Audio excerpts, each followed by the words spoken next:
Hey everyone, welcome back. It is Lucid. We're going to hop back into our game with Sceleria in the Crucible. It's turn 39, and we are going to get right into it. I had talked a few turns about, I haven't really been going into all the micro, but I had said that I was getting into blood, and as you can see, we empowered somebody in blood, our first person in blood. They have been empowered, which means we got our critical 50 slaves for our first empowering, and we are forging a sanguine dowsing rod. And we are not turning off our blood economy. All these little blood hunters we have here, indeed they are going to keep going, and every turn I've been pooling however many slaves they get and sending them to a lab. And yeah, we're going to keep doing that for a while. I'm probably going to keep... These guys create kind of a lot of corpses relative to how many blood slaves they get, and thereby hurt my economy by a fair amount. So a lot of times you would turn them off after you get one or two. I'm going to turn these guys off after I have like 3 or 4. Because at that point... my 4 will be making significantly more blood slaves than I'm getting from my unrest-producing masses of priests that are blood hunting. So anyway, we're going to get, basically, effectively these guys are going to mine about 200 blood slaves, and then we'll turn them off. And they'll go back to making more undead for me, or leading around armies. We cast Voice of Aspu. We found a melting cliff, which actually is a really good... site. It gives me earth, which I really like, and water, which I also really like. I can use both of those. We cast Haru Specs and we found a Grove of the Evergreens. This is a Nature 1 site. And just through normal site searching, we found a Lilium Vale, which is a Death 1 site. And yeah, so anyway, that's the stuff at the beginning. Also, I did not get affected by horror marking when I empowered myself in blood, which is actually quite common. And it's actually, it must be a pretty good horror mark, because in another game I'm in that I was empowering myself in blood, I finally got attacked by a horror, which from light horror marks doesn't happen very frequently, but I guess this one was strong enough where it eventually did. I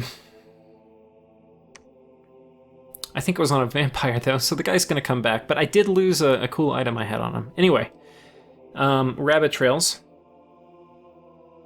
There was some... This is the PD on top of Skeleria's fort. I think, yeah. Or no, that was their temple province that we raided. Okay, we've got a battle here. Let's check this out. This is the Shrimp province. So there are some Movark Knights, but there are a lot of Shrimp. I don't know how this is going to go. I can't remember, but... okay, there's no gems. That's good. So he's probably going to do Legions of the Steel. I've got a lot of these guys. And they're Shark Tribe. Shark Tribe are really hard to kill. Or they do a ton of damage. So, Rigor Mortis comes out, and his knights get way up in here. I was kind of thinking, you know, what could happen is I kill these shrimp, which are going to be much, much easier to kill. And then the knights eventually auto-route, just as I get a lot of HP damage done. But... we've got them surrounded, and you can see we've popped Glamour on a couple of them now.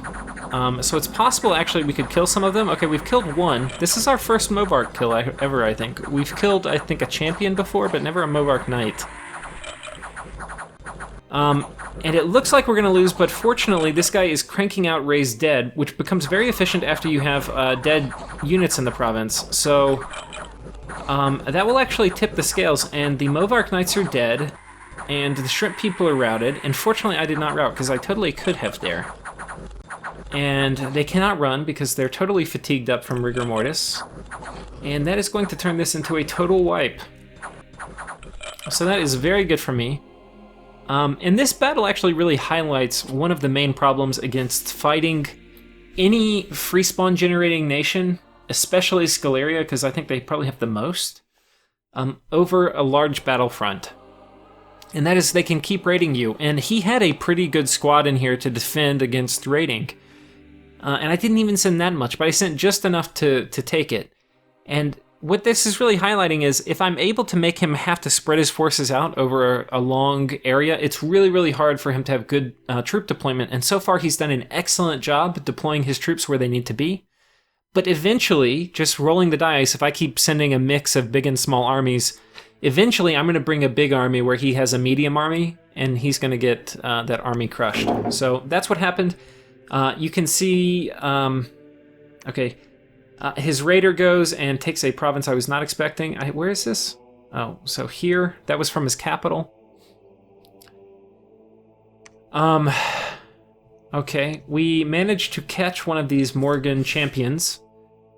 You can see the battle is taking place on the fort where it was. That does not necessarily mean that he was going to keep his guy here. What it can mean is that he was going to raid another province, but I had a big army moving for that province, from that province to this fort where this knight was, and we caught him in this province. So he probably was actually moving this knight out to raid somewhere else, and we caught him, you can see, with a very big army. I do not think this guy is going to warrant gem usage, which is nice, because that will not reveal that I have darkness and other things. Instead, I will just cast spells. Okay, something came out. Oh, that was Divine Channeling. And he fights on nobly, but once Glamour and Mistform get popped, he is in a world of hurt. But he will go down swinging, so that was a very honorable death. A very honorable death for that knight. You can see we take this. There's probably going to be... Oh wait, what is this? He seems to be attacking me with... This is actually an attack. That's probably a mismove. He probably accidentally moved. Rather than... But anyway, there's assassins in my territory.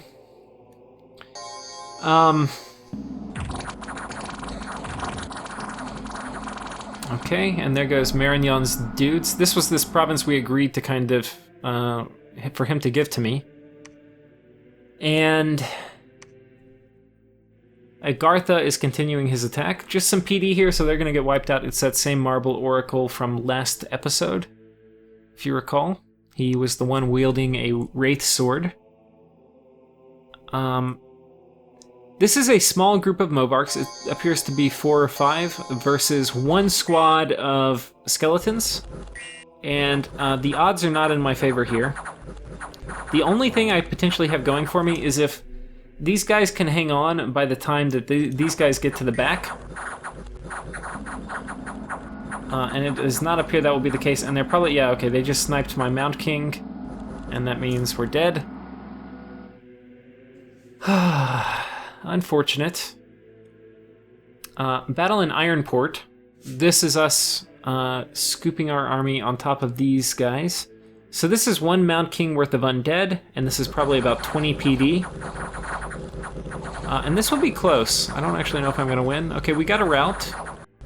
So he actually would have won in a straight-up fight, except that his guys routed, and undead don't rout. They generally fight to the last man. So I won that really just by virtue of having better morale.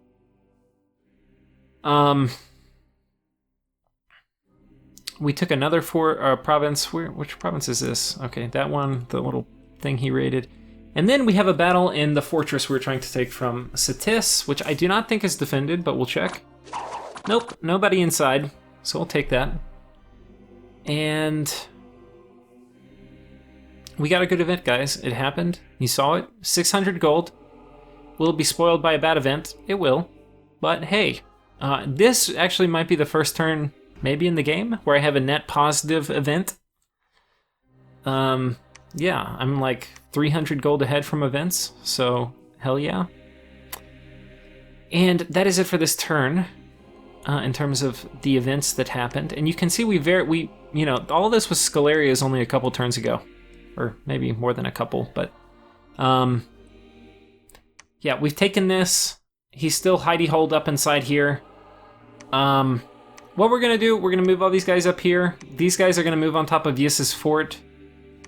These guys are gonna move here to take this, and I'm gonna delay fighting this monument who can potentially kill me. The other thing is, you can see, it's kind of hard to tell, but Satis's Dominion, I think, is only right here, basically in his cap circle. So I've got this guy preaching. We're gonna try to probably dom kill Satis. I don't know how it will play out, but if I ever get on top of his fort without his monument being there, then yeah, I'm definitely going to just try to sit on top of it and preach his Dominion down, because I've got a ton of preachers who are holy too, and they will be able to hopefully annihilate a rather low Dominion score. Yeah. Anything else? So that's basically this theater. I am building... Oh. Sorry guys, yawn. I'm a little tired. I'm building a palisade here. 2 months left. And anyway, we'll be putting... I got this preacher here just preaching to get my dominion, which will actually help me kind of get my income up a little faster too, which are things I'm interested in. And then it will also build a temple shortly thereafter. We are patrolling away here. Looks like this is a great province to patrol. All the little scouts try to come through here. I just murder them every turn. Yeah, it's like if you've got one Mound King patrolling with a bunch of undead, it's like probably like an 80% chance of killing them. So they're little scout murder machines. What else? Okay, we're moving a big group in here. This is not mage supported, so yeah, bad things could happen. This army, we didn't have a battle here, so we can't really see what is here. But because we see 8 druids, it means there's probably a big army here. So basically, this big doom stack that we had right here, yeah, they're gonna move right over here. The only problem with this, and this might be kind of wasteful, is Yis saw this battle, so he saw my doom stack, and he probably checked out like all the gems on my mages. He's probably going to move this army out. There's a very small chance he keeps this army here. So anyway, that's basically just life. But yeah, basically we're going to take this and this. The rest of... Hopefully, I don't really know where this guy's going to go. The little Morgan champion here. But it's very possible he moves here. If he does, I'll catch him. Because I'm moving one squad. And one squad should be able to kill one of these guys. A single champion. And then if he stays here, then this group will obviously kill him. So anyway, hopefully we can pick those off because they're pretty expensive. Like, what is it? Evergreen Forest. Each one of these is 250 gold. Yeah, that's kind of a lot. And he doesn't have many forts to recruit mages from. So basically every single mage I pick off is a pretty big loss for him, whereas I can easily replace mine. What else? I had a bunch of troops here on the border. One of the things I tried to do after making peace with Marignan was, even though we never really fought, we were about to fight.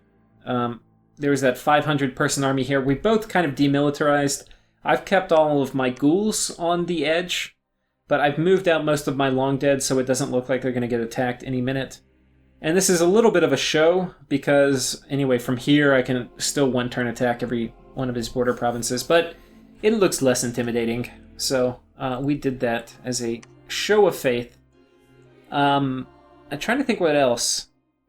We're moving here to take this. These are the other 2 provinces. Oh! This province. 10,000 things. One of the best sites in the game.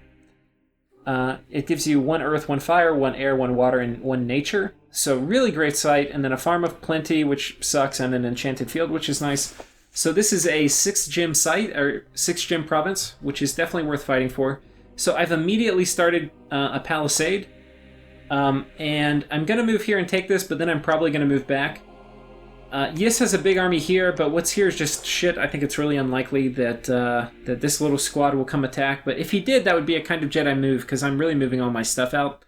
And one squad of... Like, this squad actually could take this province from me this turn if he was a Jedi and moved here. But that would be really hard for him to do, because how would he know that I'm going to move this squad out and take this? But if he did, he would kill a fort, which would be pretty good. And he probably wouldn't take any losses, because only one squad of this would get just absolutely massacred by 5 Movark Knights. To kill 5 Movark Knights, I'm probably going to need like 400 or 500 skeletons without mage support. And even then I might need mage support. So I think that's it for this turn. That was turn 39, I think. So we're on to turn 40. Turn 40, more site searching. Haruspex, nothing. Gnome lore, nothing. Okay. We cast Revive King a couple times. And on to the battles. We'll click these real quick to see if anything happened. Okay, nope. So we took that province from Satis. He successfully raided us. Where the hell is this? Okay, so he raided from, I think, here to here, which is annoying. I could have probably prevented that. I need to do a better job patrolling some of my coasts. We took this province back. That's where his army was. So this actually represented like many mage turns and a ton of troops. So kind of wasteful to just take it back without a fight. But as I said, it was likely he was going to move. A battle in the Evergreen Forest. Yeah, we take that pretty handily. There's nothing here. This was this province, if you'll excuse me, right here.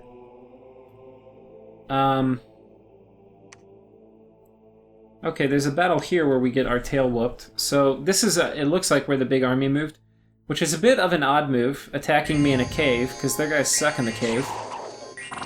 Well, they don't suck, obviously, but they're less good.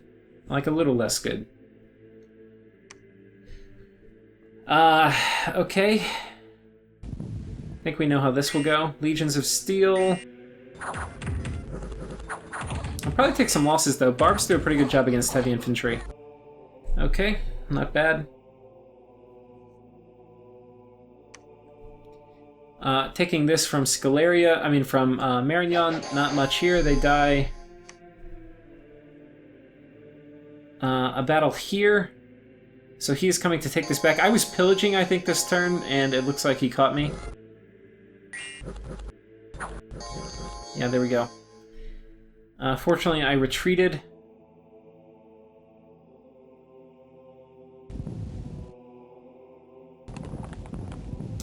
Okay, this is kind of funny, actually. I think I just had my guys on retreat. Anyway, he walked in here and cast Earthquake. Where is this? What province is this? I don't even know if I remember this from the game.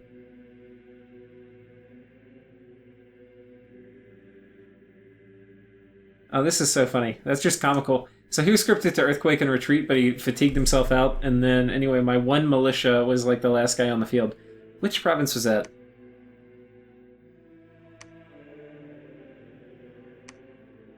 Okay, that's kind of hilarious, actually. That's right here. So I had this big group that was waiting to, like, kill Satis, and I totally could have stayed here, and that would have actually done a fair amount of damage. Turn 1 Earthquake. But as it turns out, it just wasted nature gems, and yeah, that was pretty damn funny. Did my guys retreat? Oh no, they died. How did they die? Oh, these are just horsemen. Okay, they're not... I thought they were Mound Kings for a second. I'm like, why did you die? They didn't have any undead leadership there, so that's what happened.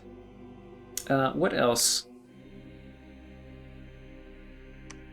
Looks like we ran into a good bit of PD on top of this fort, which is fine by me.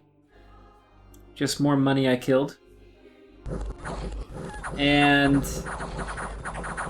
you can see they get murdered pretty good. And finally, we've got a battle here where Yis is retaking this province. It's kind of funny. You can like flash up the battle log, and I'll show you in a minute. But you can basically hit I on a province, and it will show you all of the different events that have happened, and it will also include every time a province is turned over. I don't totally know how it works for forts. Like if you regain control of a fort, I think it shows. But okay, these guys are going to get murdered. Okay, how many Movark Knights do you think I killed with 500 undead? Here's a hint. Look and see how many glamours got popped. The only thing we killed were a few gems. So, yeah, Nuptia here. Yeah, giving these guys a lot of experience points. That's about it. And goodbye, undead. We got some air gems, that's not bad. And then, holy crap, we got a legit good event. 1,300 gold, no bad events. In fact, 2 good events in 1 turn. My bitching and moaning all game about bad events is finally paying off. The gods of justice are rewarding me for all of my complaining about the tragedies that have fallen upon me. And I'm getting good events now. So, right now, this is the first turn in a long time where Yis has their lake totally free of my shit. So I'm sure they're pretty excited about that. Yis is marching his little army around. I don't know where he's going to go. I'm patrolling here. I don't really think Yus's army is going to come this way. So far, they haven't really wanted to leave the coastal area. But I'm going to anticipate he moves here, and we're going to move the whole kit and caboodle over this way. Well, not the whole kit and caboodle, but about 500 undead plus rigor mortis.